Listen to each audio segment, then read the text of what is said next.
L'État se trouve inévitablement confronté à la question « Comment réaliser la justice ici et maintenant ?» Mais cette question en présuppose une autre, plus radicale. Qu'est-ce que la justice?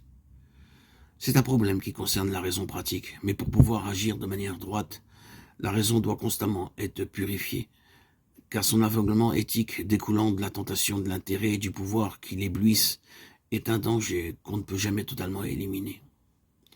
En ce point, politique et foi se rejoignent. Sans aucun doute, la foi, sa nature spécifique de rencontre avec le Dieu vivant, rencontre qui nous ouvre de nouveaux horizons, bien au-delà du domaine propre de la raison. Mais en même temps, elle est une force purificatrice pour la raison elle-même. Partant de la perspective de Dieu, elle la libère de ses aveuglements et de ce fait, elle l'aide à être elle-même meilleure. La foi permet à la raison de mieux accomplir sa tâche et de mieux voir ce qui lui est propre. C'est là que se place la doctrine sociale. Elle ne veut pas conférer à l'Église un pouvoir sur l'État. Elle ne veut pas même imposer à ceux qui ne partagent pas sa foi des perspectives et des manières d'être qui lui appartiennent. Elle veut simplement contribuer à la purification de la raison et à apporter sa contribution pour faire en sorte que ce qui est juste puisse être ici et maintenant reconnu et aussi mis en œuvre. La doctrine sociale de l'Église argumente à partir de la raison et du droit naturel, c'est-à-dire à partir de ce qui est conforme à la nature de tout être humain.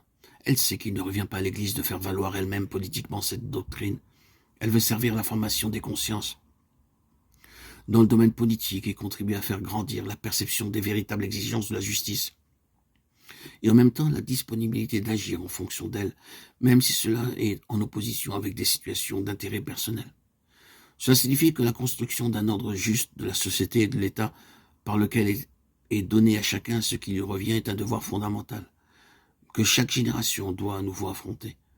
S'agissant d'un devoir politique, cela ne peut pas être à la charge immédiate de l'Église.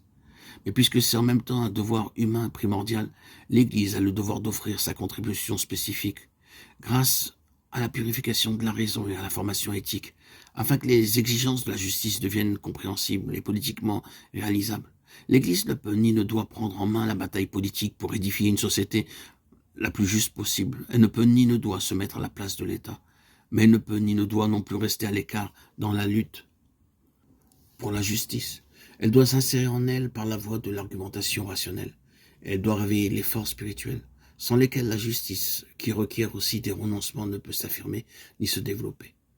La société juste ne peut être l'œuvre de l'Église, mais elle doit être réalisée par le politique. Toutefois, l'engagement pour la justice, travaillant à l'ouverture de l'intelligence et de la volonté aux exigences du bien, intéresse profondément l'Église.